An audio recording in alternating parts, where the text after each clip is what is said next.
After being delayed an entire year and after the official teaser released almost 2 years ago, Mickey 17 is finally released in theaters in all its glory, and I can wholeheartedly say that Bong Joon-ho certainly has another Best Picture contender on his hand. Sorry, don't listen to him. He's supposed to be dead. Anyway, let me tell you how this really went.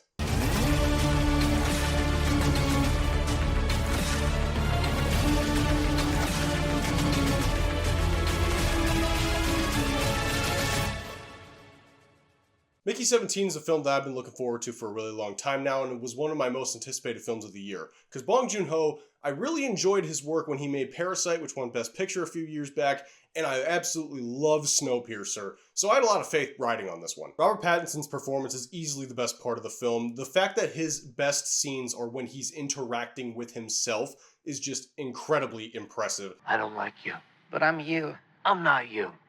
I'm gonna kill you. This film is further proof that he's just one of the most versatile actors in all of Hollywood right now. And this is such an interesting concept of cloning because it raises a lot of questions. Everyone keeps asking Mickey what it's like to die. What's it feel like to die?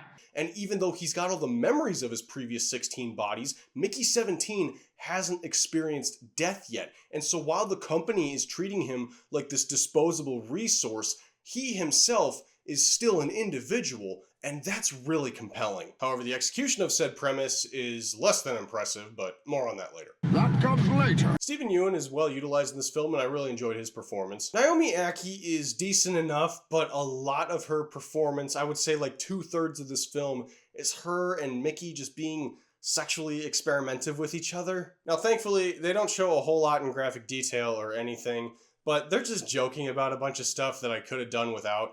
And when she finds out that Mickey 17 and Mickey 18 are alive at the same time, she immediately jumps to this perverted fantasy of doing a three-way with two of the same person. So, yeah, I didn't need that. Anna Maria Bartolome's character Kai was actually the more interesting side character to me, but unfortunately, at a certain point, I want to say around the midpoint, second half of the film, they just kind of forget about her and she becomes a lot less important, which really sucks because they were kind of setting her up to have a little bit more relevance, or so it seemed, and then all that importance that you thought was going to go to her suddenly goes to Naomi Aki, and I felt it was pretty undeserved. Because I guess instead of developing Kai further, they just didn't want to?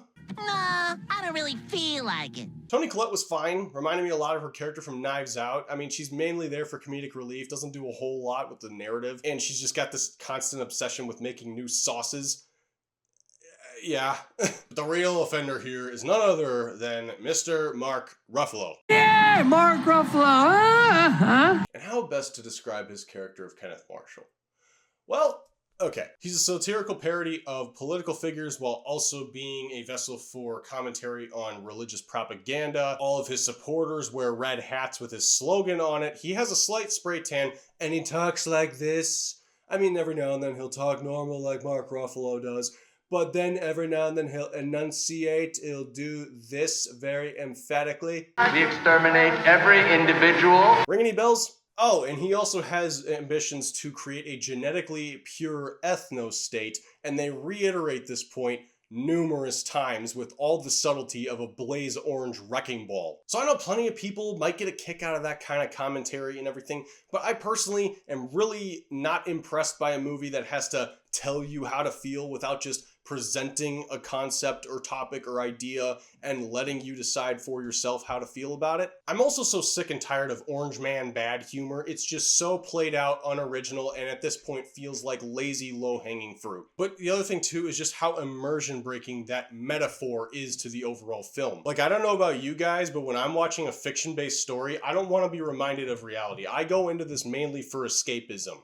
I don't want to be constantly reminded of what's happening in this world. I want to be transported to another reality with stories and events that are so far beyond our own reality that are just mesmerizing and amazing. And political messaging can work really well in movies and stories and such if executed properly. But when it comes off this forced and surface level, it is just nothing but annoying and makes me roll my eyes every single time. And also, I understand the parts where they're praising God and being all over the top about it are meant to be a commentary on political figures that use the Bible as a prop, or these mega churches that, promote spirituality for the sake of financial gain and be a commentary against them.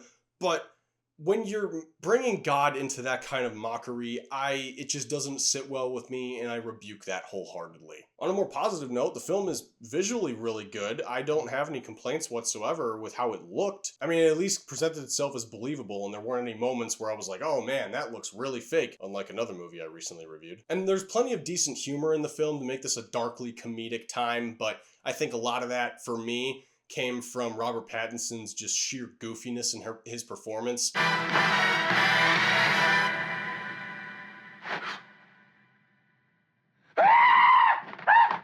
Other characters, sure, they helped in that regard, but I think he was the standout in terms of that, especially Mickey 18. The aliens called Creepers were a really interesting concept that they introduced into the film, but I kind of wish it would have tied in a little bit more to the overall theme of, cloning Mickey and all that, because what they do with them throughout the film, and especially in the third act, it just felt like this was something you could have dropped into any other generic sci-fi story, and it didn't have as much direct connection with the whole theme and concept of a story about a guy who was cloned and exploited by a corporation for their own financial gain. Like Bong Joon-ho, I believe, said in an interview that this is a parallel, an allegory for retail workers who are disposable to the corporation, and the second they leave, they're interchanged with someone else, and they don't give that much thought to it. And there is something really interesting there. But everything that they do with the creepers in this film, I don't really understand how that relates to that overall theme, or if this was just a fun little idea they wanted to include to move the plot forward.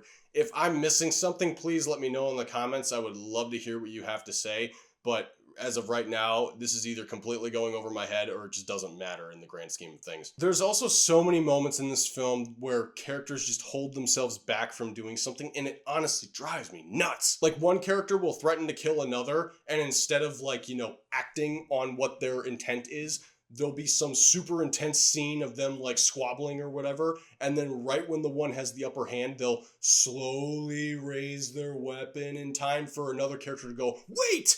Or, they'll get tackled or something and interrupt the act. It just doesn't make any sense. Why, if your intention is to kill, are you waiting so long?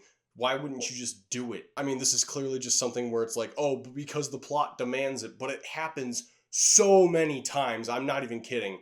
It's I want to say 6 or 7 times there's instances like this, and it gets really old. Oh, and I gotta talk about this red herring that they established at the beginning of the film, but they really did nothing with to flesh out throughout the rest of the story. So, just to err on the side of caution, skip to that time if you don't want to know anything about it. This is very mild spoilers, something that happens toward the beginning of the film, first act stuff.